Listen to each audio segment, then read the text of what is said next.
Morning dear 7th class students. तो बच्चों, जैसा कि हम हमारा chapter number second fractions and decimal already कर चुके हैं स्टार्ट। और एक्सरसाइज 2.1 में ऑलरेडी हमने क्वेश्चन नंबर फर्स्ट कल कंप्लीट किया। क्वेश्चन नंबर सेकंड में हमने फर्स्ट पार्ट कल किया था।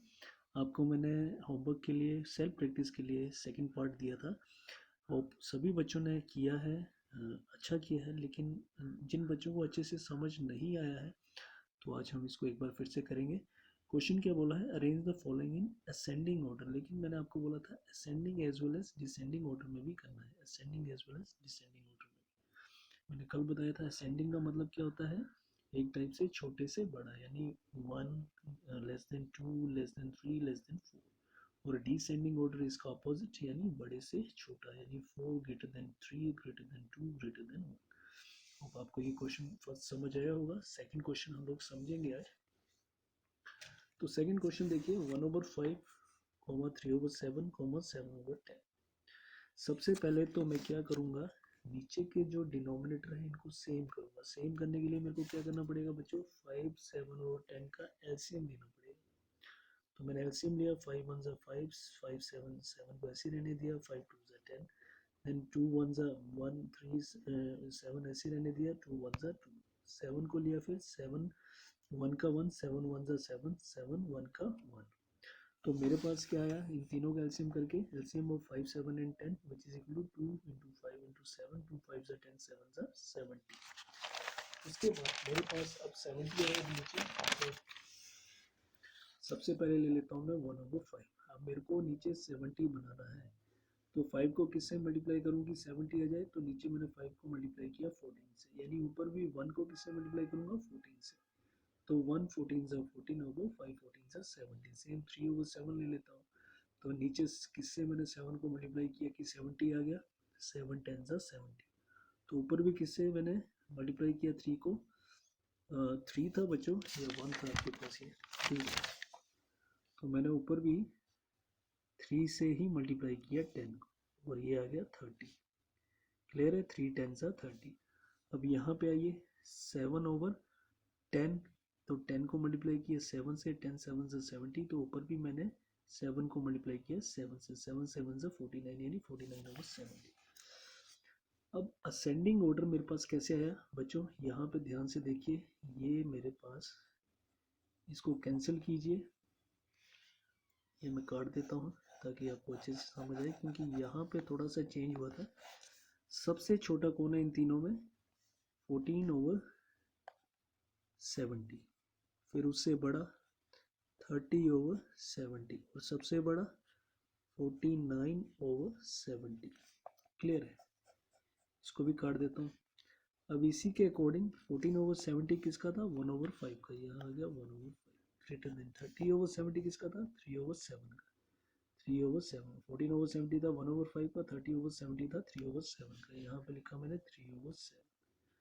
ग्रेटर देन 49/70 कितना था, किसका था, 7/10 का, 7/10। क्लियर है। अब डिसेंडिंग ऑर्डर भी काटना पड़ेगा क्योंकि इसमें भी चेंज हुआ है। डिसेंडिंग ऑर्डर है इसका उल्टा है, यानी ऊपर का देखो 49/70 ग्रेटर देन 30/70 ग्रेटर देन 14/70। अब ये इसका उल्टा 7/10 ग्रेटर देन 3/7 ग्रेटर देन 1/। तो होप आपको ये अच्छे से समझ आए होंगे बच्चों। आप इन्हीं को उतारोगे। इसमें थोड़ा सा यहाँ पे गलत होने की वजह से, एक रकम के गलत होने से सारा क्वेश्चन गलत हो गया था। यहाँ पे अगर 1 होता तो भी से ठीक होता, लेकिन शायद 3 की जगह मैंने 1 लिख दिया था। तो आप इसको भी अच्छे से करेक्ट कर लेना। आप ये मत कीजिए, you have to do only this. उसके बाद नेक्स्ट क्वेश्चन आइए बच्चों।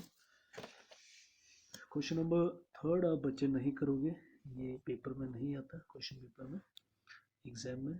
क्वेश्चन नंबर फोर्थ में आइए, rectangular sheet of paper is 12 1/2 centimetre long. एक रेक्टेंगुलर शीट टाइप एक पेपर है बच्चों, तो उसका जो वो लेंथ है वो है 12 1/2 सेंटीमीटर लंबाई, और उसकी जो ब्रेड्थ है, विड्थ वो है 10 2/3 centimetre.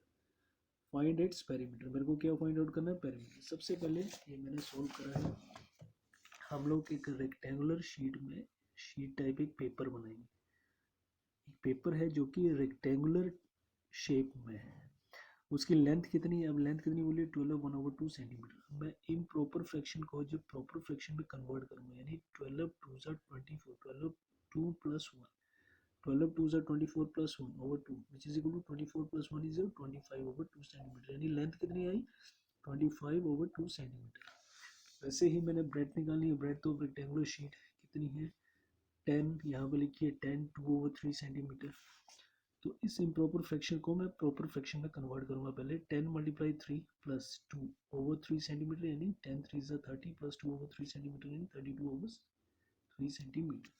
Now perimeter of rectangle का फॉर्मूला क्या है बच्चों, 2 ब्रैकेट लेंथ प्लस ब्रेड्थ।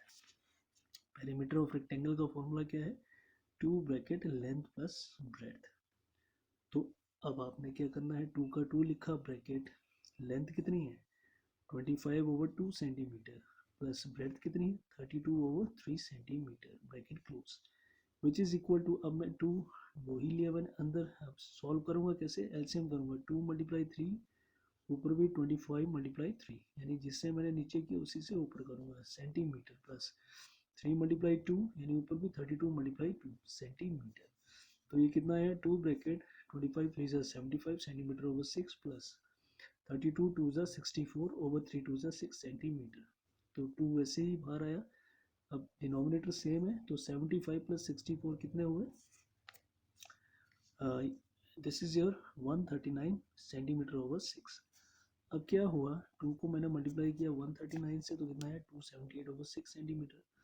तो 2 से मैं डिवाइड कर देता हूँ, 2 1 = 2, 2 3 = 6, 2 9 = 18/2 3 = 6, मतलब न्यूमरेटर और डिनोमिनेटर में दोनों से मैंने 2 से डिवाइड किया।